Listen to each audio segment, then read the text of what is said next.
Hello everyone, मैं हूं अंकिता, आपकी इंग्लिश एजुकेटर, और स्वागत करती हूं आपका मैग्नेट ब्रेन्स पर।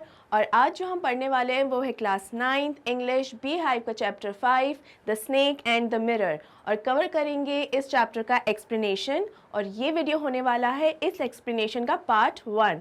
सो लेट्स गेट स्टार्टेड। इससे पहले हम ये चैप्टर पढ़ें, जानते हैं किसे लिखा है इस चैप्टर को, किसकी राइटिंग है ये। So let's know about the author. Well, इसे लिखा है अब्दुल रहमान मोहम्मद बशीर ने। कौन है ये एक मलयाली लिटरेचर राइटर रहे हैं, यानी मलयालम में लिखा करते थे।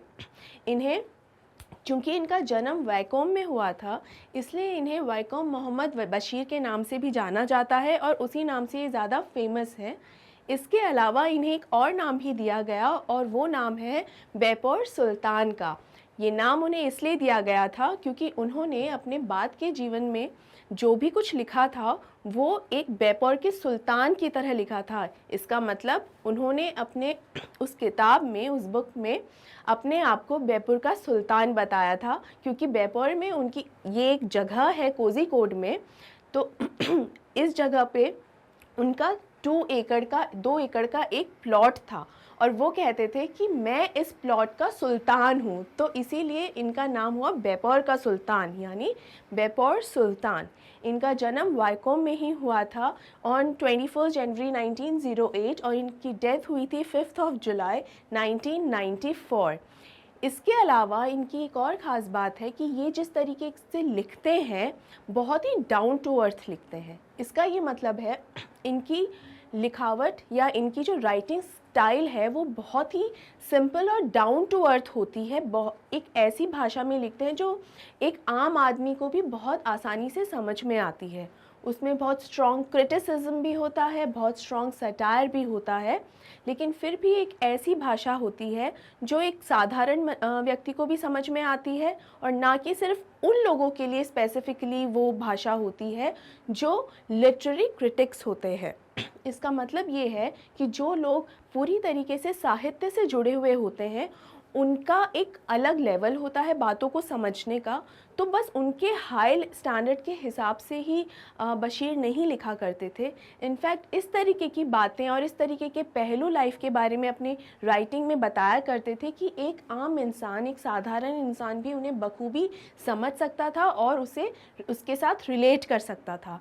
जहाँ मैंने आपको बताया सटायर और क्रिटिसिज्म, तो इसका ये मतलब है वो अपनी राइटिंग्स, सिंपल राइटिंग्स के द्वारा ये भी बताने की कोशिश करते थे कि एक तरीके से जीवन की सच्चाई भी बताना चाहते थे, एक इनडायरेक्ट किस्म का अटैक भी करते थे, और अपनी सभी बातें बहुत बखूबी एक्सप्लेन कर दिया करते थे बिना अपनी राइटिंग स्टाइल से कॉम्प्रोमाइज़ किए।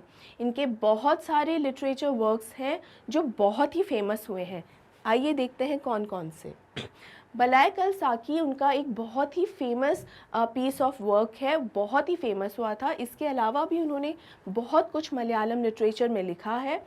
उनके काम इतने ज़्यादा पसंद किए जाते थे कि लगभग सभी काम उनके इंग्लिश में भी ट्रांसलेट किए गए थे। There are so many English translations available. और ये जो चैप्टर हम पढ़ने वाले हैं, the snake and the mirror, ये भी ओरिजिनली एक मलयालम भाषा में ही लिखा गया है, मलयालम में ही लिखा गया है, जिसे बाद में इंग्लिश में ट्रांसलेट किया गया। किसने ट्रांसलेट किया? वी अब्दुल्ला। उनके बारे में इस एक्सप्लेनेशन के बाद जानेंगे। इन्हें अपने लिटरेरी स्टाइल के लिए, चूँकि जैसा कि मैंने आपको बताया कि बहुत ही शानदार लिखा करते थे कि सभी के समझ में भी आए, और जीवन के बहुत सारे पहलू बहुत बढ़िया तरीके से एक्सप्लेन किया करते थे अपने लिखने के माध्यम से, इसीलिए इनके पास ढेरों पुरस्कार भी हैं और भारत सरकार ने इन्हें बहुत अलग अलग पुरस्कारों से नवाजा है, चाहे वो साहित्य अकादमी के पुरस्कार हों या पद्मश्री ही क्यों ना हो। 1982 में इन्हें पद्मश्री से नवाजा गया, जो कि इंडिया का 4th हाईएस्ट सिविलियन अवार्ड है। इसके अलावा इन्हें पद्म भूषण से भी नवाजा गया था इन 1984। पद्म भूषण इन 1984। ये भी एक डिटेल है स्टूडेंट्स, इसको बिल्कुल नोट डाउन कीजिएगा क्योंकि इनके लाइफ स्केच के बारे में बताते समय आपको ये डिटेल्स मालूम होनी चाहिए। अब हम जान चुके हैं कि ये इनका जन्म कहाँ हुआ, इनके नाम क्या क्या हैं। देखिए इनका ओरिजिनल नेम से लेकर जो अब्दुल रहमान मोहम्मद बशीर, उसके बाद वाइकुम मोहम्मद बशीर और उसके बाद बेपर सुल्तान, यानी 3 नाम तो हमने आज अभी ये 5 मिनट के अंदर अंदर जान लिए। इसके अलावा भी बहुत सारे नाम इनको दिए गए हैं, इतने फेमस रहे हैं ये और इतना पसंद किया गया है इन्हें। इस तो हम समझ ही सकते हैं कि इनकी राइटिंग स्टाइल कितनी मज़ेदार रही होगी। ये जो चैप्टर हम आज पढ़ने वाले हैं, the snake and the mirror, इस कहानी के अंदर बहुत ह्यूमर है और बहुत ही एक इम्पॉर्टेंट मैसेज भी है। मैंने अपने पिछले चैप्टर्स के एक्सप्लेनेशन के दौरान आपको ह्यूमर का मतलब कई बार एक्सप्लेन किया है, एक बार फिर से बता देती हूँ। ह्यूमर मतलब ऐसी कोई भी बात जो बहुत ही मजाक के तौर पे कही गई हो, ठीक है। तो इसीलिए ये जान लेना ज़रूरी है कि ये स्टोरी में क्या क्या होने वाला है। तो इसमें ह्यूमर भी है और लाइफ का एक बहुत इम्पॉर्टेंट मैसेज भी है। So let's get started. But before you read, इससे पहले कि आप ये चैप्टर स्टार्ट करें, there are these 2 questions given in your chapter. क्या है वो questions? Do you like to look at yourself in the mirror? क्या आप अपने आप को शीशे में देखना पसंद करते हैं? शायद हम सभी अपने आप को शीशे में देखना पसंद करते हैं। Well, what do you think about at such times? Have you ever seen a dog, a cat or a bird look into a mirror? What do you think it sees? Well, जब भी हम लोग अपने आप को शीशे में निहारते हैं तो क्यों निहारते हैं? या तो हमें तब तैयार होना होता है, रेडी होना होता है तब, बट वाई आफ्टर दैट हम हमेशा अपने आप को शीशे में इसीलिए निहारते रहते हैं ताकि हम ये देख सकें कि हम कैसे दिख रहे हैं, कितने अच्छे दिख रहे हैं या कितने बुरे दिख रहे हैं, किस तरीके से हम अपने आप को उस शीशे में देख पा रहे हैं। लेकिन क्या आपने किसी भी एनिमल को, जैसे कुत्ता, बिल्ली या कोई भी, उसे अपने आप को कभी शीशे में निहारते हुए देखा है? और अगर ऐसा देखा है तो उस वक्त उसके दिमाग में क्या चल रहा होगा? क्या वो भी यही सोच रहा होगा कि मैं कितना सुंदर स्मार्ट लग रहा हूँ, अरे देखो पूंछ मेरी कितनी लंबी है, अरे देखो। अगर कोई कैट है तो वो यही सोच रही होगी कि मैं कितनी स्मार्टली वॉक करती हूँ। तो ऐसी बहुत सारी चीज़ें हैं जो हम सोच सकते हैं कि एक एनिमल क्या सोच रहा होगा जब वो अपने आप को किसी शीशे में देखेगा। ऑलराइट, तो बेसिकली ये चैप्टर इसी के बारे में है जहाँ एक स्नेक अपने आप को मिरर में देखता है, कांच में देखता है। तो वो यही अंदाज़ा लगाने की कोशिश करता है इस कहानी का नरेटर कि ये अपने आप को कांच में देखकर क्या समझना चाह रहा है और क्यों देख रहा है। खैर, इसके पहले इसके बाद में क्या होता है और क्यों ये स्नेक जो है कांच में खुद को देखता है, ये जानेंगे इस चैप्टर के एक्सप्लेनेशन के दौरान। उससे पहले पढ़ते हैं हमारा दूसरा पॉइंट, वो है now read this humorous story about a doctor, a snake and a mirror. यानी इस स्टोरी में 3 मेन कैरेक्टर्स हैं, 3 किरदार हैं। एक किरदार कौन है? डॉक्टर। दूसरा किरदार कौन है? एक स्नेक, एक सांप। और तीसरा किरदार है एक मिरर। वेल, मिरर तो एक ऑब्जेक्ट होता है, वो किरदार कैसे हो गया? वेल, एक मिरर का भी इस स्टोरी में काफ़ी इम्पॉर्टेंट रोल है। अब वो रोल लेंदी है या छोटा है, बड़ा है, वो तो हमें बाद में पता चलेगा, लेकिन इम्पॉर्टेंट बहुत है। तो let's start with the explanation of this story. Has a snake ever coiled itself round any part of your body?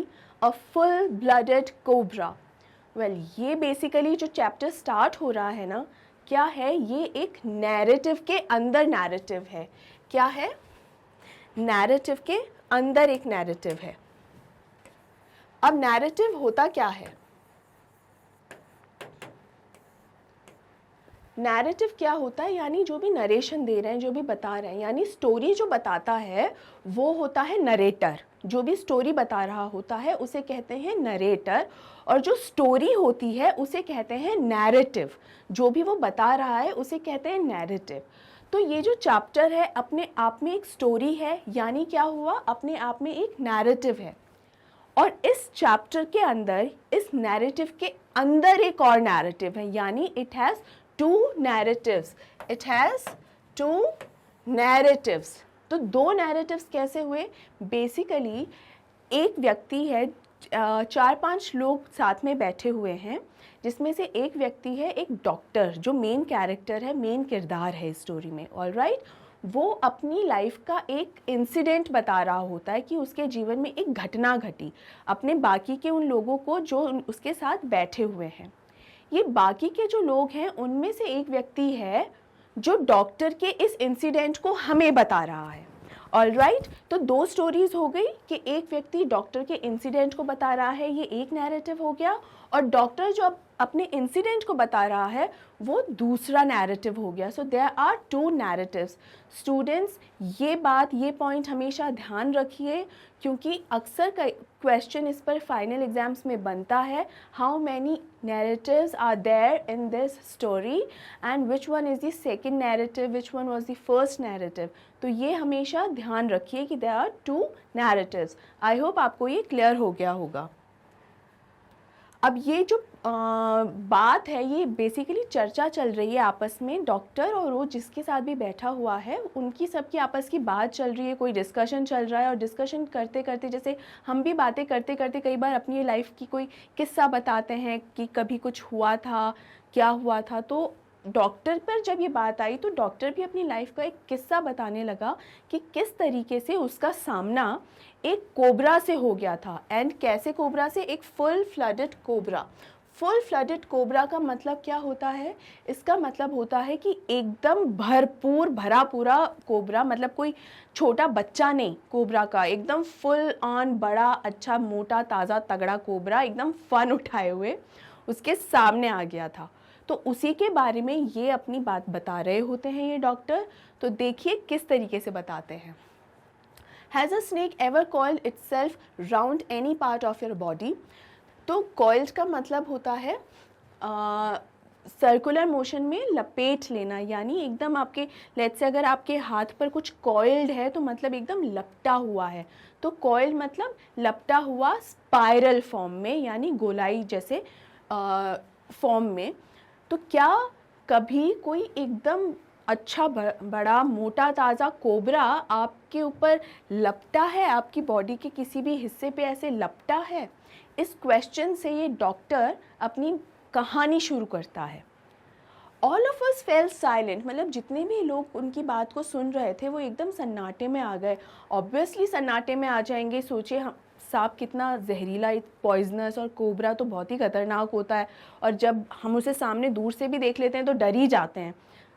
किसी को ना ऐसा कुछ एक्सपीरियंस करना पड़े, लेकिन जस्ट इमेजिन कि ऐसा ही कोई सांप जिसे आप दूर से देखकर ही डर जाओ, अगर वो आपके बॉडी के किसी पार्ट पर एकदम चढ़ जाए या लपट जाए तो क्या हालत हो।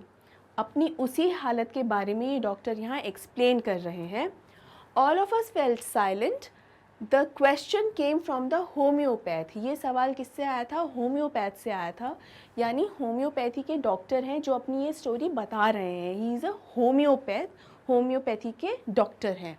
The topic came up when we were discussing snacks.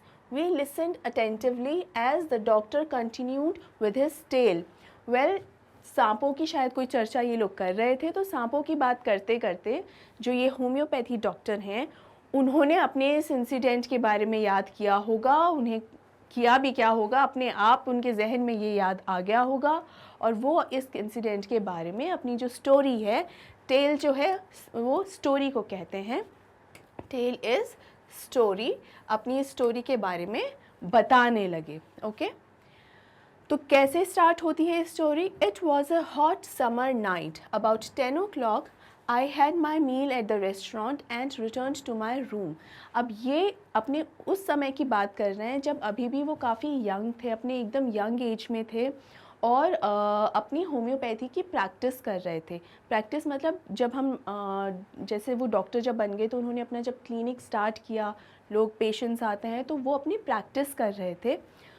तो गर्मियों की रात थी, मतलब हॉट समर नाइट, गर्मियों की रात थी, और लगभग 10 बजे का समय था। और उन्होंने जैसे ही अपना मील रेस्टोरेंट में ख़त्म किया वो अपने घर को वापस लौट आए। उनका जो रूम है वो एक रेंटेड अपार्टमेंट था, उनका जो कमरा था वो उन्होंने किराए से लिया हुआ था। I heard a noise from above as I opened the door. जैसे ही उन्होंने दरवाज़ा खोला तो उन्हें थोड़ी आवाज़ सी आई, कोई नॉइस सी आई कि जैसे ऊपर से कहीं छत की तरफ से कोई आवाज़ कर रहा हो। The sound was a familiar one, मतलब ये एक ऐसी आवाज़ थी जिससे मैं अनजान नहीं था, ये आवाज़ अक्सर मुझे आती रहती हैं। फेमिलियर का मतलब अनजान नहीं होना, जान पहचान होना जिससे। All right, one could say that the rats and I shared the room. इसका मतलब है कि ये कहा जा सकता है कि मैं चूहों के साथ इस कमरे को शेयर करता हूँ, क्योंकि उस कमरे में बहुत सारे चूहे भी थे। तो डॉक्टर को लगा होगा कि शायद चूहे इधर से उधर भागे होंगे, तो उनके पैरों की सरसराहट और वही नॉइज़ आ रही है, तो ये कोई अलग सी नॉइज़ नहीं है। इसीलिए वो ना तो चौंके और ना उनको कुछ अजीब लगा कि अरे ये क्या रूम में आ गया। तो वो ऑलरेडी इस आवाज़ से वाकिफ़ थे। Okay, I took out my box of matches and lighted the kerosene lamp on the table. उन्होंने मैच बॉक्स निकाला। मैच बॉक्स का मतलब होता है माचिस की डिब्बी। तो माचिस की डिब्बी उन्होंने निकाली और उन्होंने केरोसिन लैम्प जो होता है या लालटेन भी कह सकते हैं, उसे टेबल पे वो रखा हुआ था। लालटेन जो है टेबल पे रखी हुई थी और उन्होंने उसे केरोसिन से उसे जला दिया। The house was not electrified. It was a small rented room. I had just set up medical practice and my earnings were meager. I had about 60 rupees in my suitcase along with some shirts and dhotis. I also possessed one solitary black coat which I was then wearing. इस paragraph में आपको ये बताया गया है कि किस तरीके उनकी जो कंडीशन है, फिनेंशियल कंडीशन है इस होम्योपैथ डॉक्टर की, वो कैसी है। अभी अभी हमने जाना था कि उनकी स्टडी टेबल के ऊपर जो लैंप रखा हुआ था उसे उन्हें लाइटन किया था, लेकिन ऐसा क्यों हुआ? क्योंकि इलेक्ट्रिसिटी नहीं थी ना। इससे ये पता चलता है कि the house was not electrified. Electrified का मतलब है बिजली नहीं होना, इलेक्ट्रिसिटी का नहीं होना। तो इसका मतलब एक ऐसा घर उन्होंने ले रखा था जहाँ पे जो इलेक्ट्रिसिटी का सप्लाई है वो प्रॉपर नहीं था। It was a small rented room, बहुत ही छोटा किराए का घर था।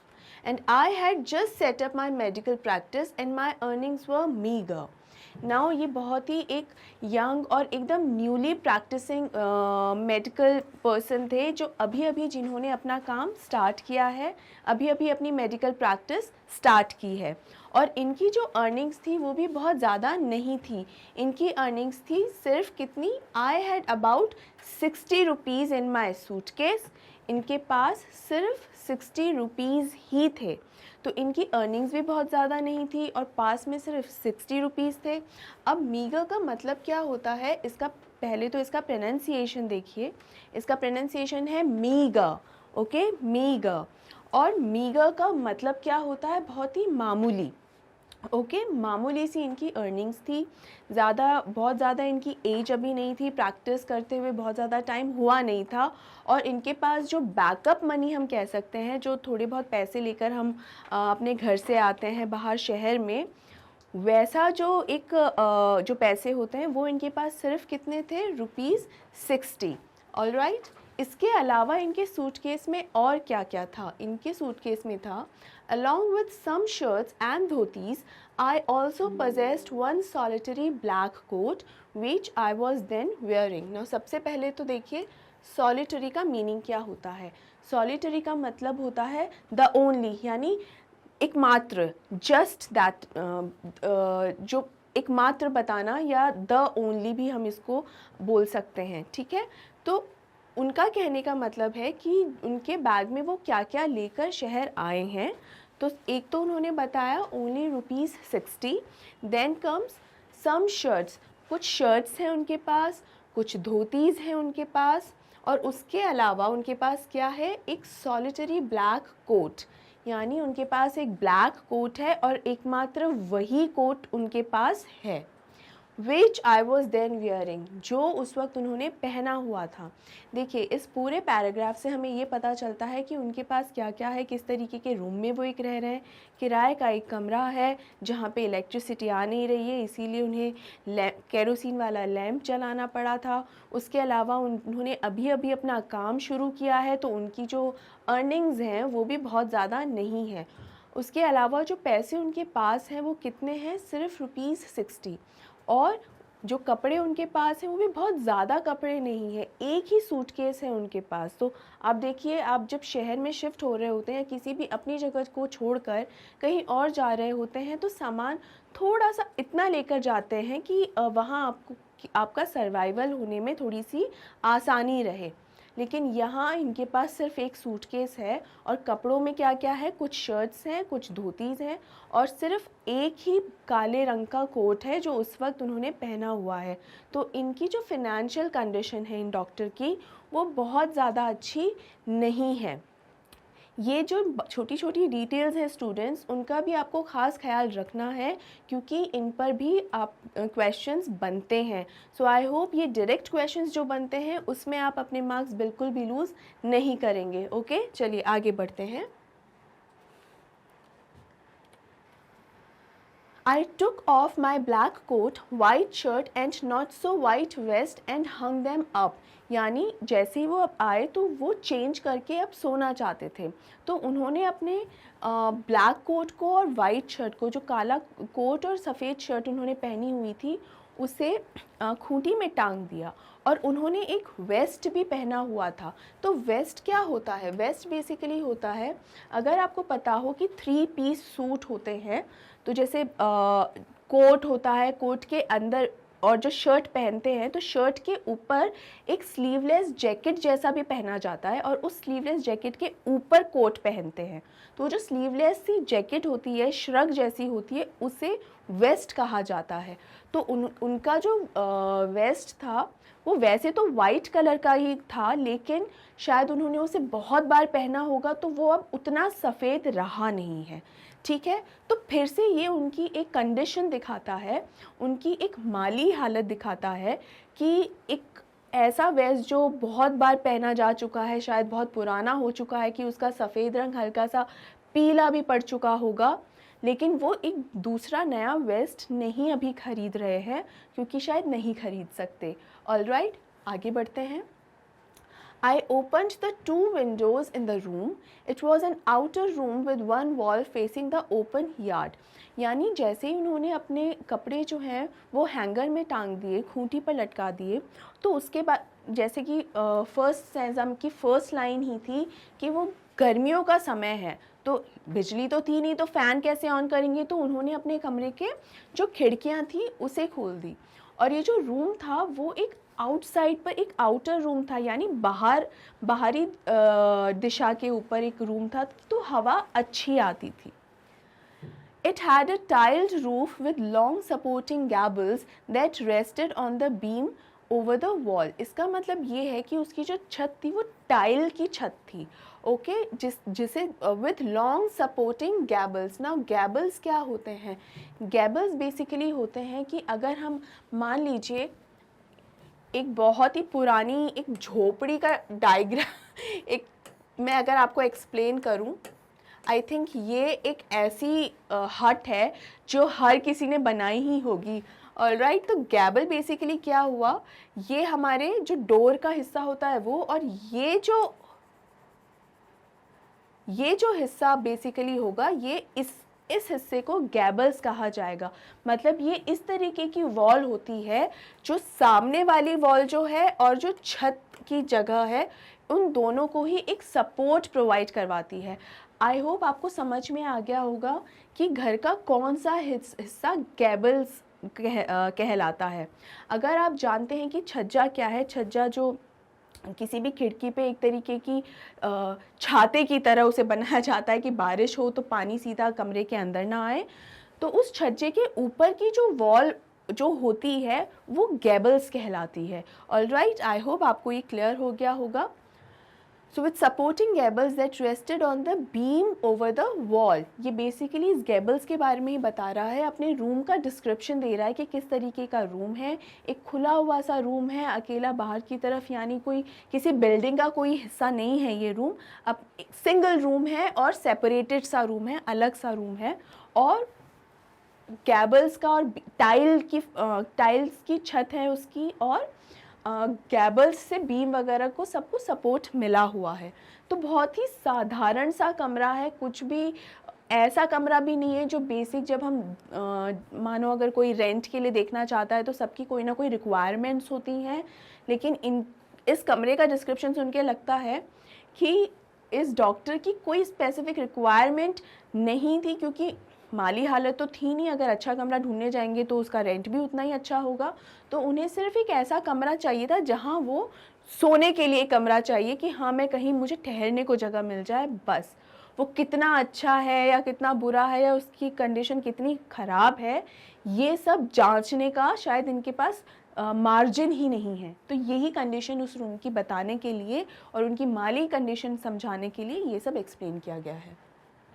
There was no ceiling, as such कोई छत नहीं थी। देखिए इस तरीके की अगर छत है तो ऊपर से जो टॉप होता है ना, इस तरीके कोई भी ऐसी जगह नहीं है, फ्लैट जो छत होती है उस तरीके की कोई छत नहीं है, बस इस तरीके से है जो रूफ है। तो आप देख लीजिए कि एज सच कुछ छत नहीं है, हट जैसा ही टॉप है।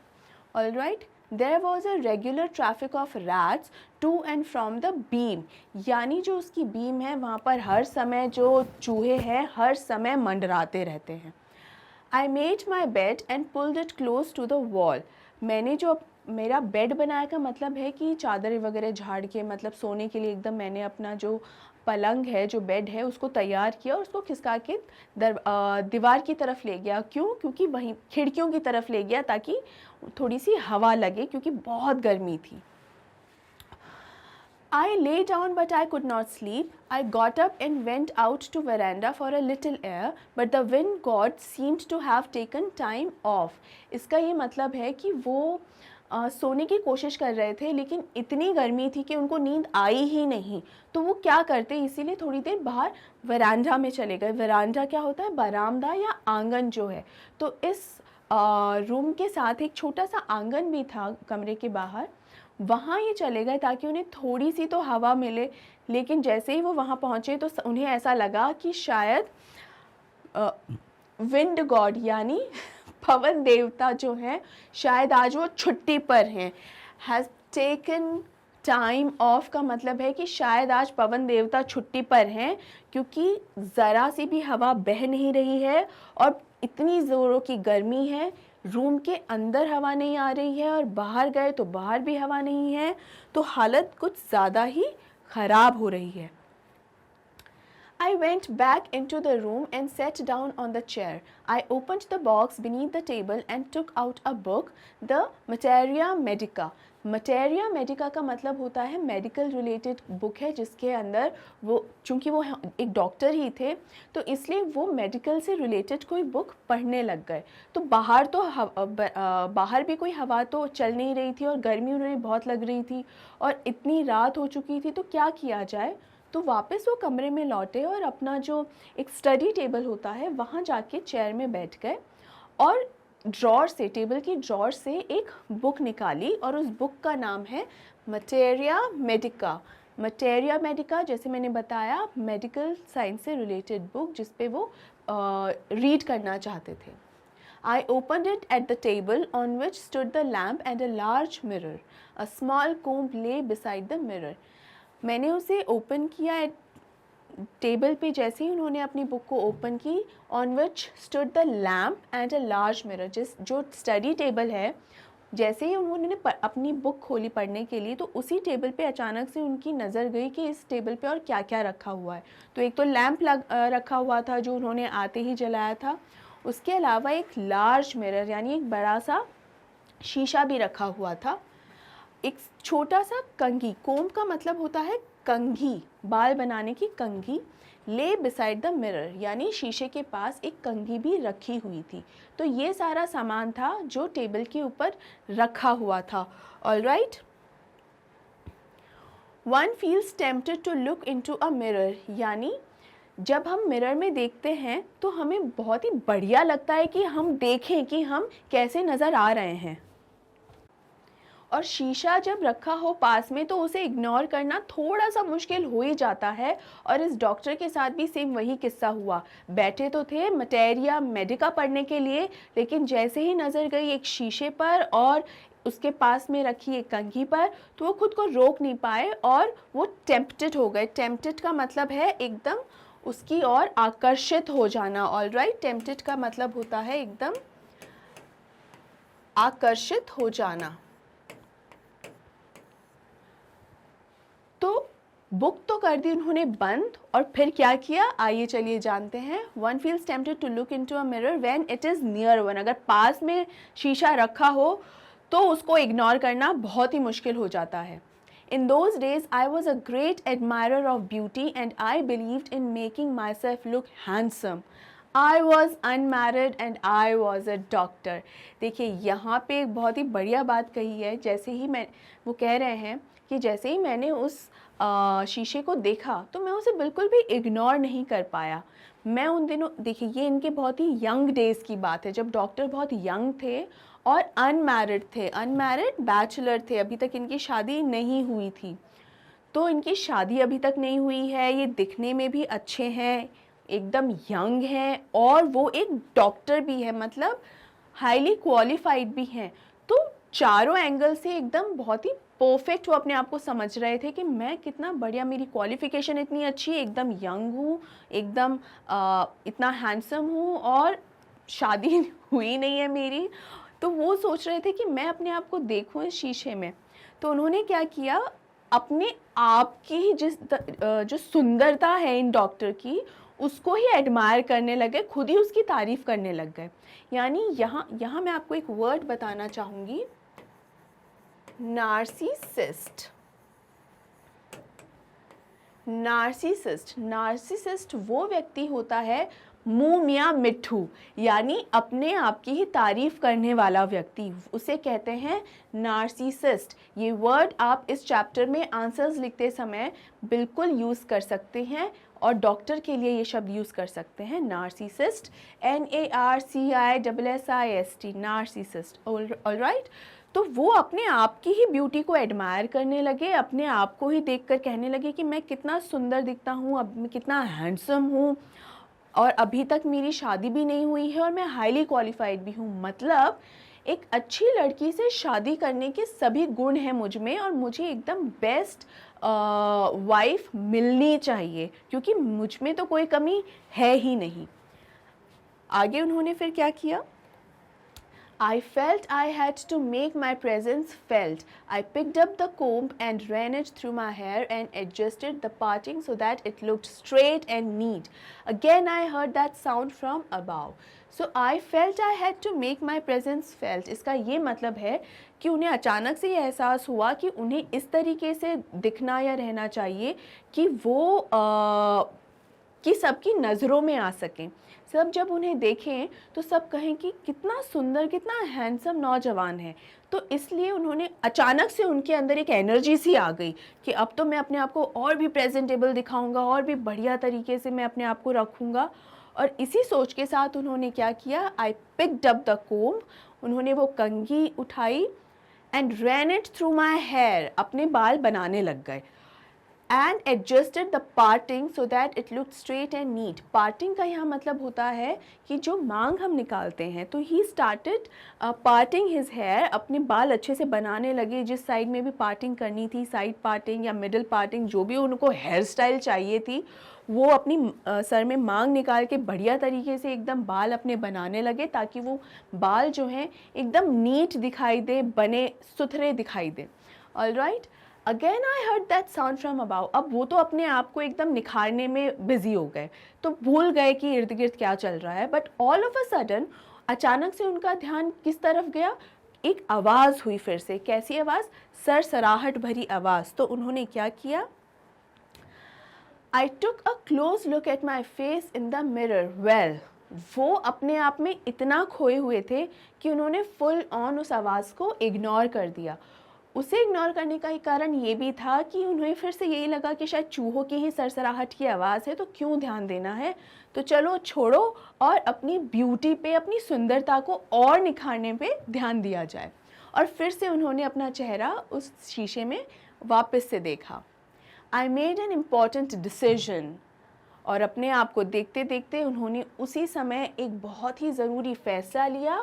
I would shave daily and grow a thin mustache to look more handsome. Moustache का मतलब क्या होता है? मुस्टैश का मतलब होता है मूछें, मूछें। तो आई वुड शेव डेली, जैसे ही उन्होंने अपने आप को देखा शीशे में और उन्होंने ये डिसीजन लिया कि अब तो मैं एकदम प्रेजेंटेबल दिखूंगा, कि लोग मुझे देखें तो कहे कितना हैंडसम व्यक्ति है, मतलब मैं लोगों की नज़र में भी आना चाहता हूँ। तो यही सोच के उन्होंने कहा कि मुझे और क्या क्या करना पड़ेगा। अब से मैं रोज़ क्लीन शेव करूँगा, मैं अपनी जो मूछें हैं उन्हें क्लीन करूँगा, ताकि मेरा जो चेहरा है और जो मेरा लुक है वो और भी ज़्यादा क्लीन और नीट, मतलब साफ़ सुथरा नज़र आए। टू लुक मोर हैंडसम, मैं और ज़्यादा सुंदर दिखूँगा, जैसे ही मैं एकदम नीट एंड क्लीन दिखाई दूँगा ना, और ज़्यादा हैंडसम दिखूँगा। I was after all a bachelor and a doctor, आखिरकार अभी तक मेरी शादी नहीं हुई, मैं कुंवारा हूँ और एक डॉक्टर भी हूँ, तो मुझे तो मेरा बेस्ट दिखना चाहिए इस समय। और यही सोच के वो कुछ ना कुछ दिमाग में डिसीजंस लेते जा रहे थे कि अब मैं अपने साथ ये करूँगा, अब मैं अपने आप को बेटर दिखने के लिए ऐसे करूँगा। I looked into the mirror and smiled. It was an attractive smile. मैंने अपने आप को देखा शीशे में और खुद से ही एक स्माइल पास करने की कोशिश की। आई एम श्योर ये आपने भी ज़रूर किया होगा कि रेडी होने के बाद हल्की सी एक स्माइल देकर देखें कि हम कैसे नज़र आ रहे हैं स्माइल करते हुए। आई थिंक हर व्यक्ति कभी ना कभी ऐसा करता ही है, और यही डॉक्टर कर रहे हैं कि हल्की सी एक स्माइल पास करके देख रहे हैं कि क्या मैं अच्छा दिखाई दे रहा हूँ या मैं कैसा दिखाई दे रहा हूँ, और अलग अलग तरीके से स्माइल्स ट्राई कर रहे हैं, कभी थोड़ी सी स्माइल, कभी एकदम वाइड स्माइल, वो ट्राई कर रहे हैं कि मैं कैसा नज़र आऊँगा। I made another, it was an attractive smile. वो अपनी फिर से यहाँ पर वो क्या बन रहे हैं? Narcissist. Yes students, remember the word narcissist. हमको अपनी वोकैबुलरी भी साथ साथ इम्प्रूव करनी है, इजंट इट? तो it was an attractive smile, खुद की ही स्माइल को देखकर बोल रहे हैं कितनी अच्छी और कितनी अट्रैक्टिव स्माइल है कि इसे तो कोई देखे तो बस इसमें खो ही जाए। और इसी सोच के साथ he made another earth shaking decision, उन्होंने एक दूसरा धरती हिला देने वाला एकदम डिसीजन लिया। अर्थ शेकिंग मतलब धरती हिला देने वाला। तो धरती हिला देने वाला इतना स्ट्रॉन्ग वर्ड यहाँ पर उन्होंने क्यों यूज़ किया है? क्योंकि बेसिकली वो ये बता रहे हैं कि कितना शानदार और कितना स्ट्रॉन्ग डिसीजन मैंने लिया है कि मैं एक डॉक्टर जो अवेलेबल हूँ, एकदम एलिजिबल बैचलर हूँ मैं, यानी हैंडसम भी हूँ, हाईली क्वालिफाइड भी हूँ, और मैं तो और अच्छे से अभी अपने आप पर काम कर रहा हूँ ताकि मैं और अच्छा दिखूँ और भी बेहतर दिखूँ। इसलिए ये बहुत ही ज़्यादा बड़ा डिसीजन हो गया है। तो ये अर्थ शेकिंग मतलब धरती हिला देगा ये डिसीजन, ऐसा कुछ इनके दिमाग में चल रहा है। I would always keep that attractive smile on my face. Well, मैं जब स्माइल कर रहा हूँ, मैं ऑलरेडी इतना हैंडसम हूँ, और स्माइल जब करता हूँ तो it is like a cherry on the cake, मतलब सोने पे सुहागा हो जाता है एकदम। तो मैं ये स्माइल हमेशा अपने चेहरे पे रखने वाला हूँ, कभी भी मैं इस स्माइल को अपने चेहरे से हटने नहीं दूँगा, क्योंकि मैं जब स्माइल करता हूँ तो मेरी खूबसूरती में 4 चांद लग जाते हैं। टू लुक मोर हैंडसम, मैं हमेशा इसलिए हंसता रहूँगा ताकि मैं और ज़्यादा हैंडसम और ज़्यादा सुंदर दिखूँ। I was after all a bachelor and a doctor too on top of it. आप ये देखिए, अपनी खुद की तारीफ कर रहे हैं और हर बार ये बोल रहे हैं bachelor and a doctor, bachelor and a doctor. ये बार बार ये बात ये क्यों बोल रहे हैं? क्योंकि कहीं ना कहीं अब ये चीज़ क्या शो कर रही है स्टूडेंट्स? एक वर्ड मैंने आपको दिया है नार्सिसिस्ट, नार्सिसिस्ट। इसके अलावा ये कहीं ना कहीं क्वालिटीज़ है। दूसरी क्वालिटीज़ क्या है डॉक्टर की? कहीं ना कहीं अब ये बहुत ही ज़्यादा प्राउड हैं, एरोगेंट है, ठीक है। उनका जो प्राउड, देखिए प्राउड होना भी कहीं तक बहुत सही है कि मुझे अपनी कामयाबी पे गर्व है, लेकिन एरोगेंट नहीं होना चाहिए। एरोगेंट का मतलब होता है घमंडी। एरोगेंट का मतलब होता है घमंडी, तो कभी भी घमंडी नहीं बनना चाहिए, घमंड नहीं होना चाहिए।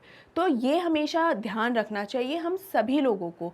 और अब धीरे धीरे ये जो डॉक्टर है उनमें जैसे जैसे वो अपने आप को देखते जा रहे हैं ना, वैसे वैसे उनके अंदर ये एरोगेंस, ये घमंड आता जा रहा है। तो देखिए ये जो मैंने 3 वर्ड्स लिखे हैं ना, नार्सिसिस्ट, प्राउड, एरोगेंट, ये डॉक्टर की कहीं ना कहीं एक नेगेटिव साइड को दिखाते हैं। इसके अलावा अगर आपसे ये पूछा जाए कि डॉक्टर की क्या कैरेक्टरिस्टिक्स थी, तो आप सिर्फ ये नेगेटिव चीज़ें नहीं लिखेंगे, इसके साथ साथ आप ये भी लिख सकते हैं, he was handsome, highly qualified, high qualifications लिख सकते हैं आप। ऑलराइट, ये सभी उनकी जो पर्सनालिटी, अगर कैरेक्टर स्केच पूछा जाए आपसे कि डॉक्टर के कैरेक्टर स्केचेस क्या हैं, तो ये सभी पॉइंट्स आप उसके अंदर लिखिए। आप इस तरीके से कभी मत लिखिएगा कि सिर्फ नेगेटिव बातें लिख दी कि वो बहुत प्राउड थे, बहुत घमंडी थे। नो, ऐसा नहीं करना है हमें। तब हम पॉजिटिव नेगेटिव हम उनकी सारी ही चीज़ें बेसिकली लिखेंगे कि उनका एक्चुअल में एटीट्यूड कैसा था। लेकिन मैं ये जो 3 वर्ड्स हैं, नार्सिसिस्ट, प्राउड एंड एरोगेंट, बार बार इन पर इसलिए आपको बता रही हूँ कि धीरे धीरे डॉक्टर ये बनते जा रहे हैं। जैसे जैसे वो अपना चेहरा उस शीशे में निहारते जा रहे हैं, वैसे वैसे उनका जो घमंड है उनके सर चढ़ता जा रहा है। ऑलराइट, तो ये बात हमेशा ध्यान रखिए। I was after all a bachelor and a doctor too on top of it. Again came that noise from above.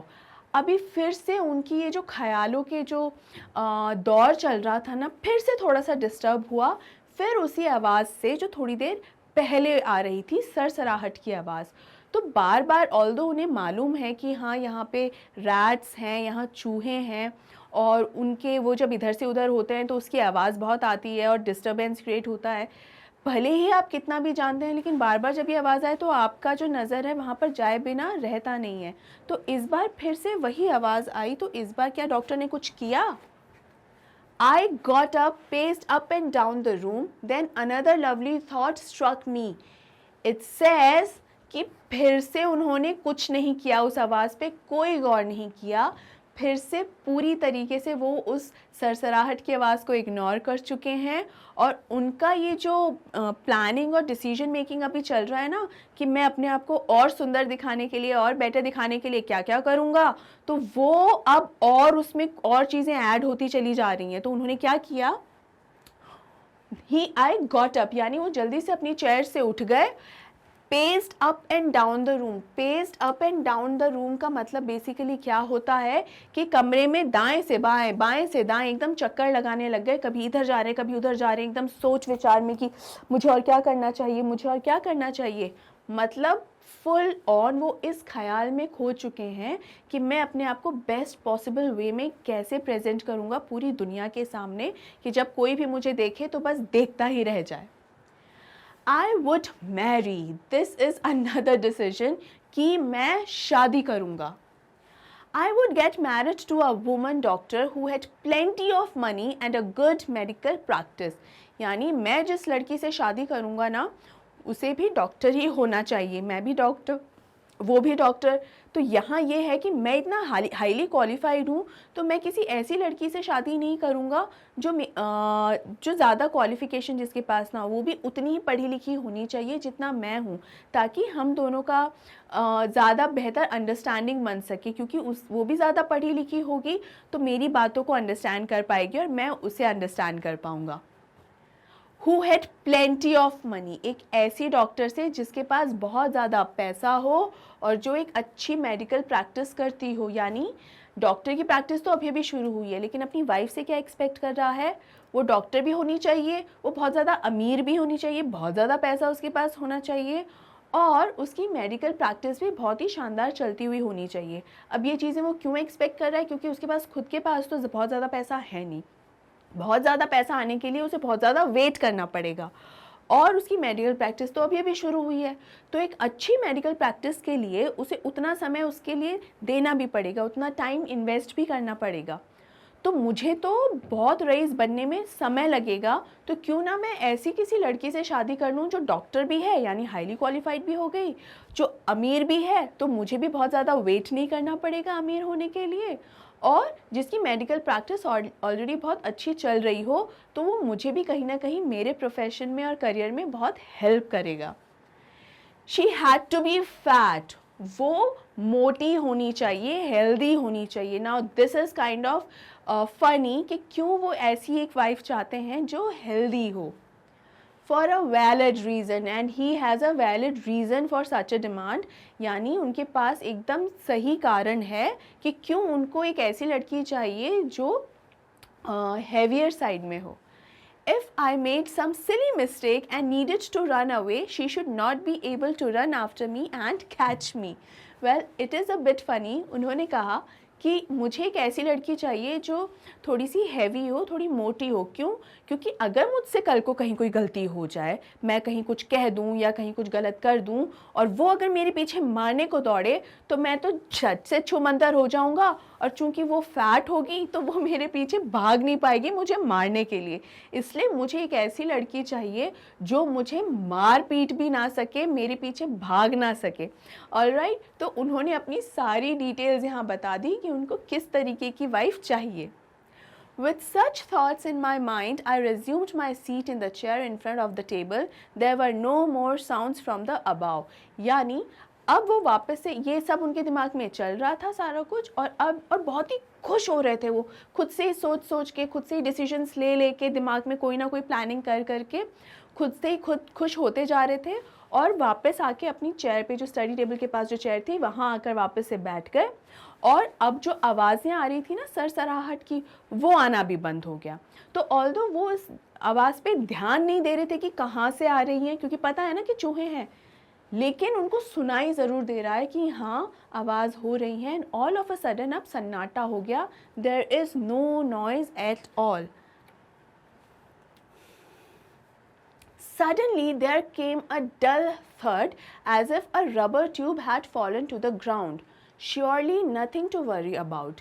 अचानक से क्या हुआ, एक थर्ड, डल थर्ड, डल का मतलब है हल्का फुल्का सा, मतलब नॉट सो क्लियर। डल का मतलब है नॉट सो क्लियर, बहुत ज़्यादा क्लियर आवाज़ नहीं आई, हल्की सी आवाज़ आई। किसकी? थर्ड की। थर्ड की आवाज़ कैसे होती है? धप से आवाज़। जैसे कई बार कोई सामान गिर जाता है, या मान लीजिए कोई कपड़ों की पोटली है, वो धम से गिर गई तो एक आवाज़ आती है ना, वही धम की आवाज़ को कहते हैं third. So as if a rubber tube, इस तरह की आवाज़ आई जैसे रबर की कोई ट्यूब होती है ना, वो धम से गिरी हो ग्राउंड के ऊपर। Surely nothing to worry about, उन्हें यकीन था कि कोई घबराने वाली कोई बात नहीं, हो सकता है प्लास्टिक का या रबर का कुछ भी ट्यूब या कुछ भी, और जैसे पाइप भी बोल सकते हैं, पाइप वगैरह कुछ भी ज़मीन पे गिर गया होगा, शायद उसी की आवाज़ होगी। Even so I thought I would turn around and take a look. Although मुझे पता था कि घबराने की कोई बात नहीं है, लेकिन फिर भी मुझे लगा कि मैं देखूं तो सही कि क्या चीज़ गिरी है, हो सकता है मेरा ही कोई सामान है गिर गया हो और कहीं टूट ना गया हो। और इसी सोच के साथ उन्होंने वो पलटे। No sooner had I turned than a fat snake wriggled over the back of the chair and landed on my shoulder. What happened? जैसे ही वो पलटे तो उन्होंने देखा कि एक फैट स्नेक मतलब एक अच्छा खासा मोटा ताज़ा सांप wriggled over the back of the chair. wriggled का मतलब होता है एकदम झटके से, एकदम यानी जर्क पड़ना, झटका पड़ना। वो झटके से चेयर की जो बैक होती है उस पर आ गया है। And landed on my shoulder, मतलब ज़मीन से गिर के किसी तरीके से चेयर पे चढ़ के और झटके से एकदम अपना फन उठा के और डॉक्टर के कंधे पर, मतलब कितना लंबा सफ़र उसने एकदम चुटकियों में तय कर लिया। The snakes landing on me and my turning were simultaneous. Simultaneous का मतलब होता है एक साथ, यानी this is a bit funny thing कि जैसे ही उनके कंधे पर वो सांप गिरा तो सांप का अपना फन उठाना हुआ और डॉक्टर का अपना मुंह मोड़ना हुआ। तो सांप और डॉक्टर दोनों ने एक साथ एक दूसरे को देखा। अब ये सांप और डॉक्टर की पहली मुलाकात है। अब इस मुलाकात के आगे क्या होता है, स्टोरी में क्या मोड़ आते हैं, क्या टर्न्स और ट्विस्ट्स हैं, और क्या हो जब एकदम कुछ इंचेस दूर ही एक कोबरा, अच्छा खासा मोटा ताज़ा कोबरा आपके सामने फन उठाए हुए बैठा हो, वो भी आपके कंधे के ऊपर ही, तो क्या हालत हो। Well students, I am sure अभी तक आपको ये स्टोरी बहुत पसंद आई होगी और आगे भी ये स्टोरी बहुत ही इंटरेस्टिंग होने वाली है। इस स्टोरी का आगे का एक्सप्लेनेशन करेंगे हम इस चैप्टर के एक्सप्लेनेशन पार्ट 2 में। आई होप स्टूडेंट्स आपको अभी तक की ये पूरी स्टोरी अच्छे से समझ में आ गई होगी। फिर भी अगर कोई डाउट है तो आप कमेंट बॉक्स में कमेंट करके पूछ सकते हैं। और इसी के साथ ये वीडियो एंड होता है। और आखिर में मैं आपको याद दिला दूं कि मैग्नेट ब्रेन्स आपके लिए लेकर आया है हाई क्वालिटी कंटेंट के साथ साथ ये सभी टॉप कोर्सेज, वो भी एकदम free of cost. E books और ई नोट्स के लिंक्स आपको डिस्क्रिप्शन बॉक्स में दिए गए हैं, आप विजिट कर सकते हैं। और वीडियोस के एक्सेस के लिए आप www.magnetbrains.com को भी विजिट कर सकते हैं। और आप हमें इंस्टाग्राम, टेलीग्राम, ट्विटर और फेसबुक पर भी फॉलो कर सकते हैं। अगर ये वीडियो पसंद आया हो तो लाइक और शेयर ज़रूर कीजिए और मैग्नेट ब्रेन्स हिंदी को सब्सक्राइब करना बिल्कुल मत भूलिए। Thank you so much.